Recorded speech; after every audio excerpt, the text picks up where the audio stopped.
এবার নজর রাখছি দিল্লির দিকে। দিল্লিতে ইতিমধ্যেই রাহুল গান্ধীর পদ খারিজ বিষয়টাকে কেন্দ্র করে এবং মোদি আদানি ইস্যুকে কেন্দ্র করে প্রতিবাদে সামিল হয়েছেন কংগ্রেস নেতৃত্বরা।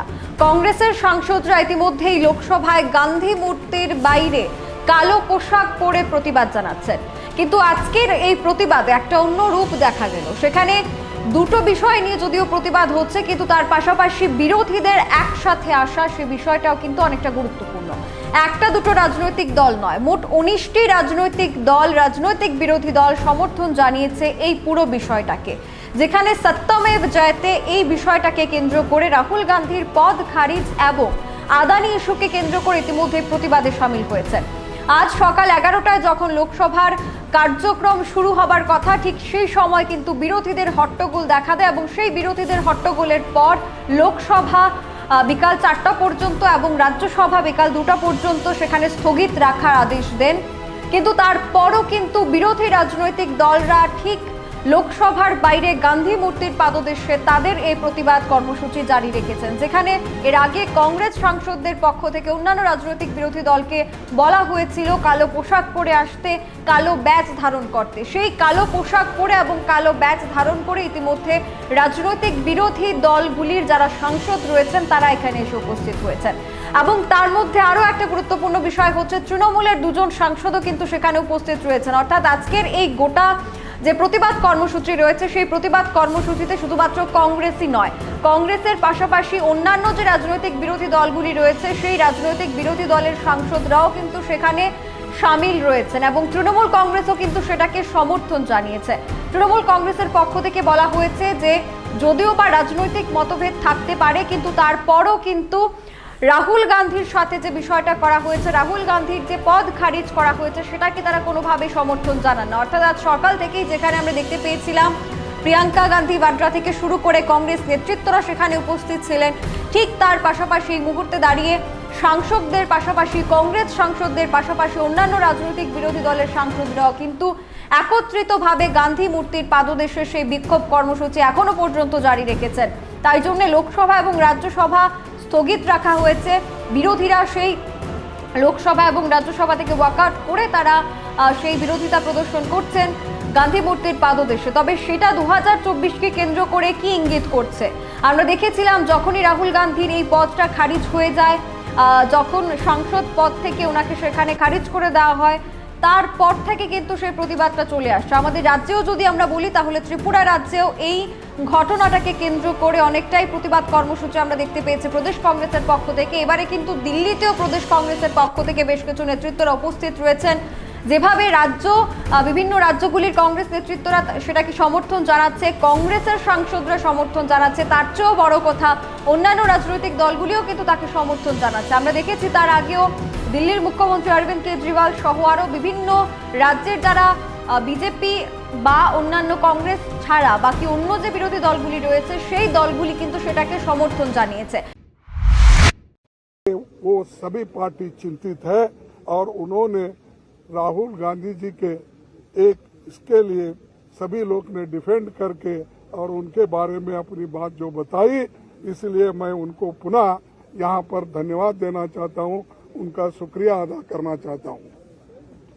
भाइयों, दूसरी चीज ये है कि आज हम काले कपड़े के ड्रेस में क्यों आए कि ये नहीं कि किसी को बताने के लिए नहीं, हम ये दिखाना चाहते हैं कि इस देश में डेमोक्रेसी को मोदी जी एक एक करके खत्म कर रहे हैं।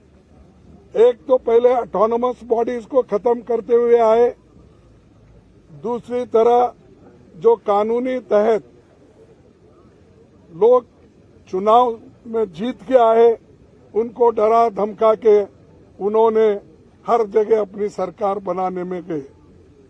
तीसरी बात, जो लोग झुकते नहीं उनको झुकाने के लिए ईडी का इस्तेमाल, सीबीआई का इस्तेमाल उन्होंने किया और कर रहे हैं भी, और हर एक चीज को ऑथेंटिसिटी पूछते हैं पार्लियामेंट में और राज्यसभा में।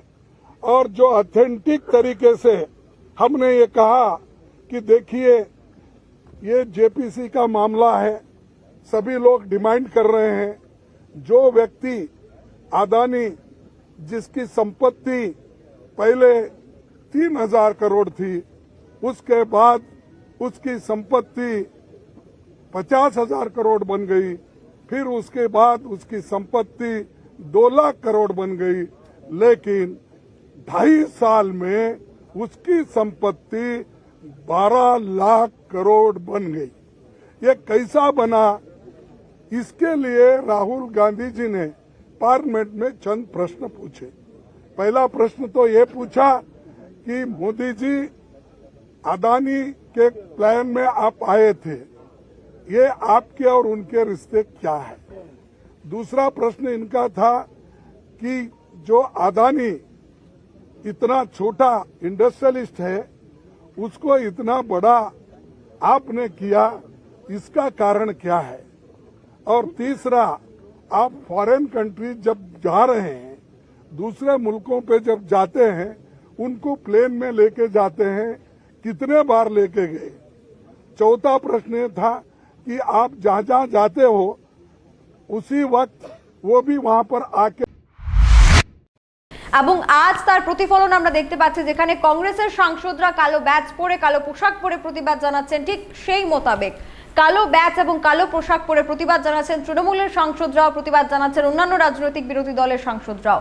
সেটা 2024-এ কি ইঙ্গিত করছে? মহাগঠবন্ধন কি তাহলে এবারে রাহুল গান্ধীর এই ইস্যুকে কেন্দ্র করে, আদানি ইস্যুকে কেন্দ্র করে আবারও একত্রিত হতে চলেছে?